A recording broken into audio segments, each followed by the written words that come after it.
All right, now they're both stinging and biting insects that one has to worry about in terms of possible allergies. Let's talk first about the stinging insects because that's a little bit more common. And of course, 1 ounce of protection is worth a pound of cure. When we talk about one way that we can prevent such contact is get an exterminator, obviously, if you see a hive or something near your house. Don't smell like a flower. That will never help because that attracts these insects. Wear long clothing, and colorful clothing is also not as good as white clothing. Wear shoes when you walk around the garden or in your backyard. Another way to avoid getting stung is to avoid plants that are blossoming or flowering, and staying away from garbage cans. You know, an interesting statistic is that boys get stung much greater than girls. I think they like to explore more.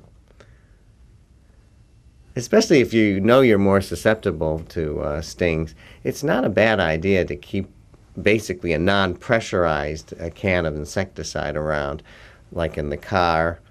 Another thing, actually, if you have a known history of insect hypersensitivity, is to keep adrenaline in that same car, or epinephrine, because that's one of the treatments that we'll get into. It's not a bad idea also to avoid outside activities that'll put you in a setting where you know there's a lot of insects. And that could be the back of the beach where all the garbage is. It could be in a park where there are a lot of picnics going on. The typical stinging insects are the honeybees, wasps, hornets, and yellow jackets. Now, there are also certain biting insects that we have to worry about, and these probably include ants, in particular fire ants, and also something called the kissing bug, or triatoma. And the same principles apply in terms of light clothing, avoiding areas where they are, but in this case, wooded areas, also garbage areas might be where you'd find some, and of course ant hills.